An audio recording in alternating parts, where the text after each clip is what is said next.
to update my audio equipment. I've updated my audio equipment. So, this is what it all comes down to, Mickey? Yes, I have to get that music back. Interesting how this episode does a flash forward to the duel in the next episode. I think it's to plant the seed in your mind where this two-part story is going right away.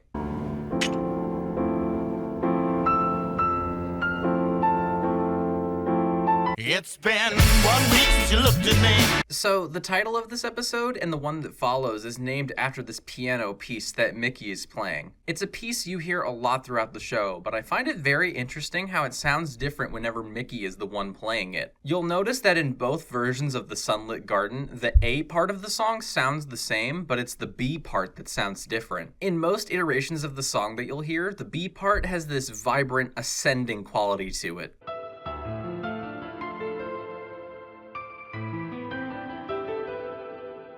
But when Mickey plays it, the melody throughout is the same, but rather than having an ascending melody alongside it, the song repeatedly lays into these melancholic chords that sound really beautiful and haunting.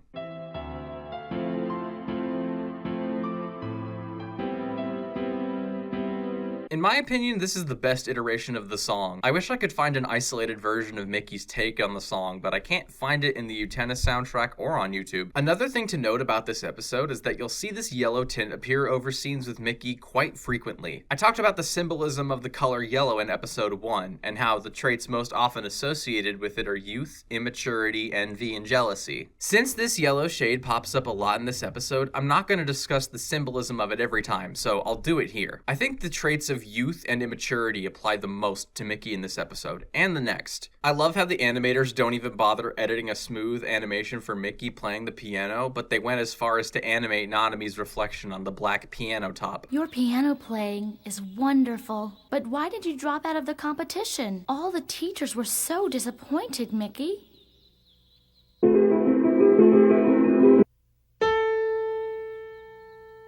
I think this piano's a little out of tune. I'm not gonna lie, as someone with perfect pitch, I feel like I'm always squinting my ears really hard when I watch this scene. Most of the time it sounds perfectly fine to me, but I can almost see what Mickey is getting at. It's hard to tell, and I'm probably overthinking it. The truth is, this is the only song I play that means anything to me. Not only that, but it's practically the only song he can play, period. Somehow when I play it, I think that she might hear. Okay, so Mickey is an interesting case. Out of all the men in this show, I would say Mickey is the least shitty. That is if you don't count Mitsuru, who's literally like 8 years old. Over time, I've found Mickey to be mildly sketchy, but not in an irredeemable way. I hesitate to call him a nice guy because his soft and kind demeanor isn't an act, but lines like this radiate nice guy energy. I knew a guy in high school who would absolutely do shit like this, and it just reeks of desperation and being a hopeless romantic.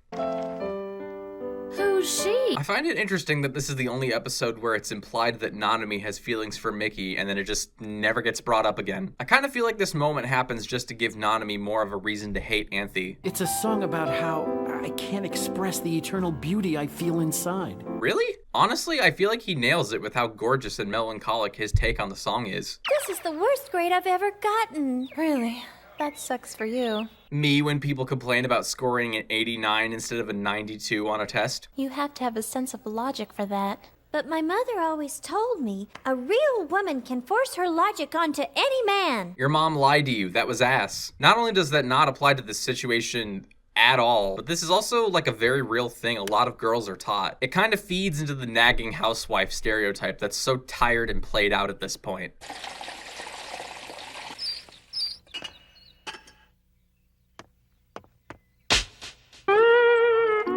Our Mickey dropped out of the competition. We all know how much Mickey loves you. You said something to him, and he lost his self-confidence. Jesus fucking Christ, these girls. If you're watching this video, you probably already know this and don't need me to tell you, but the failures of a man are not automatically the fault of a woman. Nanami's girls are just pulling this out of their ass once again because they want to treat Anthe like shit and it's gross. Obviously, Nanami is the one telling them to do this, but they wouldn't be going along with it if they weren't so trigger happy and eager to abuse this poor girl. It's also really funny to me how Nanami is built up to be this Regina George-esque figure who calls all the shots and has her underlings do her dirty work, only for her to get dunked on at every opportunity for the rest of the show.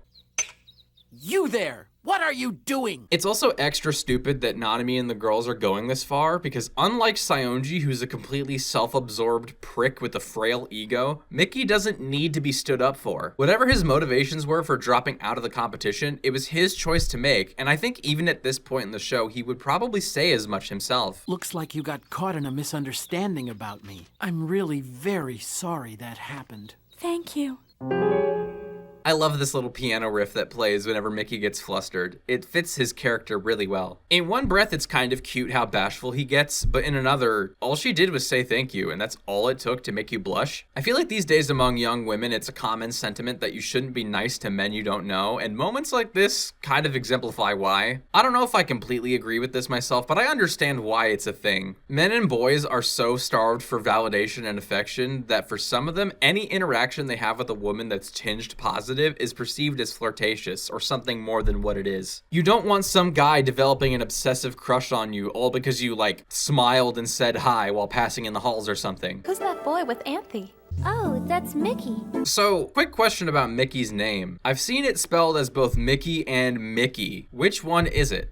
Oh, sorry, I mean, which one is it? Haha. The handsome boy who fences and plays piano at a national level. He's a total genius who's studying a college curriculum, even though he's a middle school freshman. Damn, that's a lot of accolades for barely being a teenager. Mickey is apparently like Sheldon Cooper levels of smart and talented, but way less of a prick. Good for him. He's really popular even with the older girls. They're all just in love with him. Those girls better be careful. If they get too close to Mickey, his sister will literally try to murder them. I can't figure out what in the world he would be doing with Anthe Himemiya. You know, some people just hate to see a Rose Bride winning. Hi, jury. Why don't you have a face? Hi there. Oh, huh. I guess Jury would be the older girl in this scenario. That's not so bad, I guess. You weren't in your dorm room or at the council, so I thought I'd find you here at the library studying or something. Hey, what are you doing there? Wow, I never noticed this before, but that's one hell of a clunky line read. I still maintain that the dub of this show isn't as bad as people say it is, but the first arc sounds the roughest by far. Hey, Miss Jury, happiness can sometimes be surprisingly close by, can't it? Judging by her flustered reaction, I'd say she's inclined to agree. I corrected your test for you. That teacher always gives tricky problems like that. God, I love being 25 and not having to do fuck-ass math problems like this anymore. What a lucky stiff.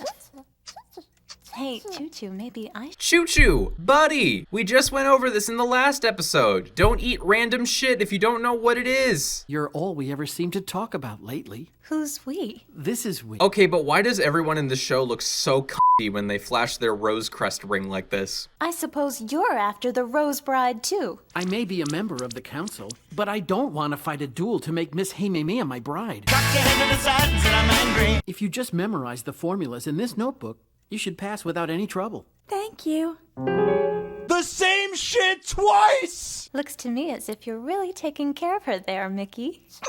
Okay, so after she says this, Choo-Choo gets this bump on his forehead and like, I don't know how? A lot of people theorize that Choo-Choo is a manifestation of Anthe's inner emotions that she can't express openly. I don't know if I fully buy into this theory, but scenes like this kinda make me understand it. Like, maybe this is representative of Anthe thinking, God fucking damn it, Utena, I'm not into Mickey like that. Stop trying to be my wingman when I didn't ask. But other than that, like, how did Choo-Choo get this massive welt on his head? Am I missing something? I'm confused. Miss Himemiya reminds me of a girl I know. Your sister. She reminds you of your sister. You can say it, Mickey. This is a safe space. And because of that, we have to study for these makeup exams now. We have to? You're taking a makeup exam too? Bruh, what is this? This is even worse than that weird face she made in the last episode. Thankfully, they stopped doing these ridiculous reaction faces pretty quickly. Okay, so I said I wasn't gonna talk about all the yellow shadows in this episode, but I will take a moment to talk about this one. There's clearly a yellow line passing directly through Toga, which is supposed to indicate something. I was a little unsure why this was here at first, but I think I've got it. At the end of this little scene, we see the photo of Anthe and Mickey's sheet music, and Toga says, I envy you, Mickey. If you really have found that shining thing. Be sure to let me know what it is. As we know, envy is associated with the color yellow in this show, so that lines up pretty closely, but we can go even deeper. This is the first conversation where the motif of the shining thing comes up. This is one of a handful of motifs in the show that represent the characters seeking fulfillment and self-actualization in reductive and immature ways. Toga is just as susceptible to this as Mickey is, and in the next episode, we see him in this same room immediately after having sex with Mickey's sister. After Mickey realizes what's happened, Toga says this. Unless you are willing to fight for the precious things that you desire, people will take them away from you, Mickey. You know a show is either really good or really fucking convoluted if you can extract this much information out of a single shot. Did you find that shining thing you told me about? Yes, I think I really have. Okay, and let's get into that. What is Mickey's shining thing? I just might be regaining what I lost. The feeling I lost so many years ago. I think the primary theme of this two-part episode is nostalgia and the dangers that lie within it. Mickey deeply romanticizes his past, particularly the times he used to play piano with his sister and how content he felt. We'll talk more about that in the next episode, but he seems to have put a lot of stock into these memories. You can see how much he romanticizes these memories by how they're stylized visually. They feel so beautiful and dreamlike, but our minds have a way of infusing bias into our own memories. For Mickey, his shining thing is something that takes him back to that idealized place in his mind. No matter how you slice it, this isn't a very healthy way to move through life, but it's especially concerning that his shining thing is a person, namely Anthe. We'll talk about the darker implications of that in the next video, though I'm sure it's not hard to piece together for yourself. Okay, so this Shadow Girl scene is pretty simple to explain, I think. The first one to fall for me in middle school was the boy who was best in math. Oh, that's news to me. The girl on the left is clearly supposed to be Anthe, and the girl on the right is either Mickey or a spectator commenting on what Anthe is saying, depending on the shot. We found out I like pro wrestling and my noodles with lots of garlic. Oh, no! Okay, so there's some layers to unpack here. What the Shadow Girls are getting at is that Mickey doesn't really know Anthe as a person, and if he knew what she was actually like, he would probably reject her. In all likelihood, this is probably true. Mickey views Anthe as this pure, innocent person who he can project his feelings and desires onto. But if you've watched the show, you know that Anthe is anything but innocent, and the reality of her life would probably break Mickey's sheltered brain. As we see throughout the show, he also harshly judges his sister, who's no longer innocent in his eyes. And if Anthe were to deviate from her usual behavior, he wouldn't take to it well. Now I know what kind of girl you are, he said, and then he left me. Oh, dear lover. But I think the Shadow Girls are also highlighting the ways in which women are judged for partaking in things that aren't feminine. Wrestling for most of history has been seen as a very masculine activity, and having garlic breath is generally considered unsexy regardless of gender, but especially for women. These are both very shallow reasons to reject someone as you start to get to know them, especially the second one, because like, I know this isn't the point, but if you can't handle a little garlic breath after a delicious meal, you have no taste. I'm sorry, I don't make the rules. This all makes sense when applied to Anthe because Mickey views her as this pure, submissive, feminine ideal that only really serves him and hurts Anthe. I don't think Mickey is a bad person for this necessarily, but this shadow play serves to highlight the massive disconnect between them, and it does a great job of that. Come on in. That's okay. You see... Huh? Oh, do you mind if I tag along with you guys? Look at how nervous Mickey is. What did Nanami say or do to convince him to let her come along? What a lovely room this is. That's because Anthe works her fingers to the bone, keeping it clean every day. Yeah, just like she worked her fingers to the bone fixing the room while you just stood there outside all mopey and shit. You're lucky to live with such a neat girl, Miss Utena. Is that sarcasm? She's even self-aware about the fact that she does fuck all to keep things clean. Come on, Utena, help the girl out. Oh, Anthe, may I borrow an eraser? I think this is the moment I started to fall in love with this show because the humor of Utena is fucking impeccable. I love how whenever Nanami has these internal monologue moments where she's mapping out scenarios in her head, everyone acts the exact opposite of how they would actually act in real life. The jig is up. Anthe is a great big weirdo. But what do you want me to say to this? It's iconic. Slay.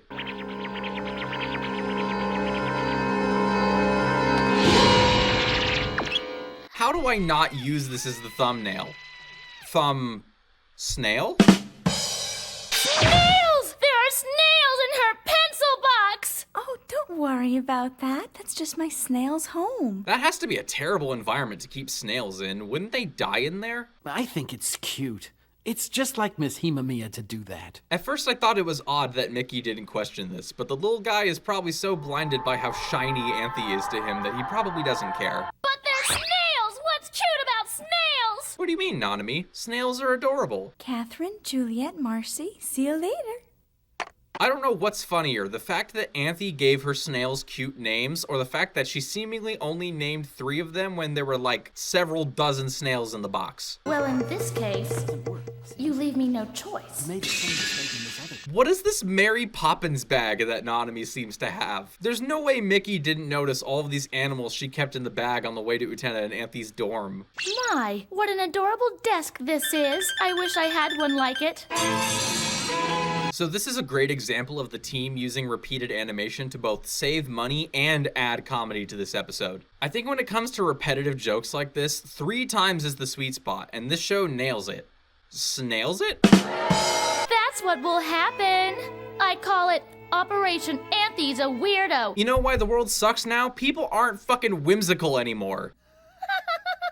I should start calling mundane, silly things Operation something something from now on. Maybe that would cure my depression. For triangle ACP, line BX is parallel to line CP, so... What kind of math do you think they're doing? Geometry? Trig? I never got past trigonometry and statistics in high school.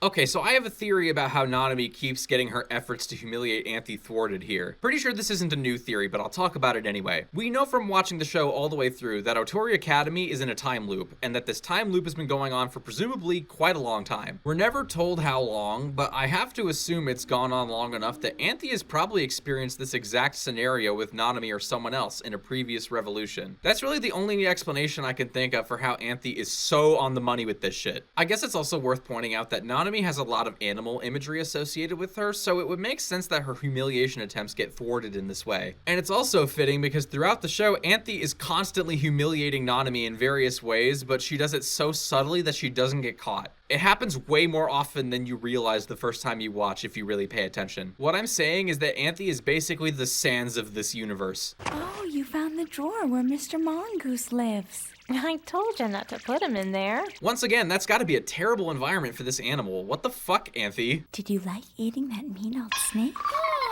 See what I mean? Anthe's totally on this shit. I didn't want to use this, but you leave me no choice. Okay, I know this is just silly cartoon logic, but where on earth did you find a live octopus anywhere near this campus? The snail and the snake you could easily find basically anywhere, but a whole octopus? Wild. An octopus!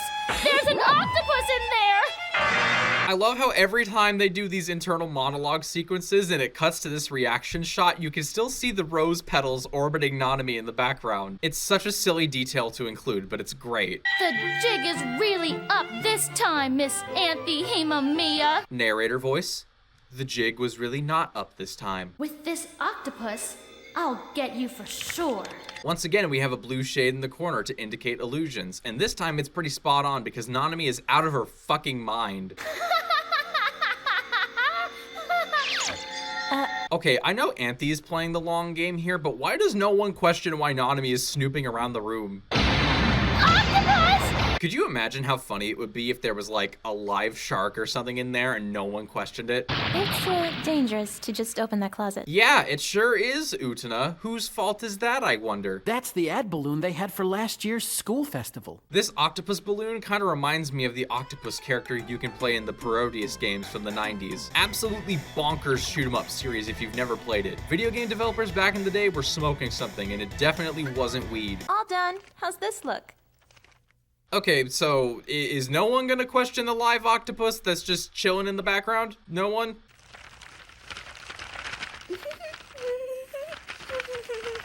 I always get a weird vibe from this scene, like Anthe is just dissociated out of her mind. If it were me, I probably would be too. My brother's out here forcing these kids to do a less deadly Hunger Games where I'm the prize and y'all expect me to give a shit about Algebra 2? Do you want to get a little snack? How about you, Nanami? Nanami?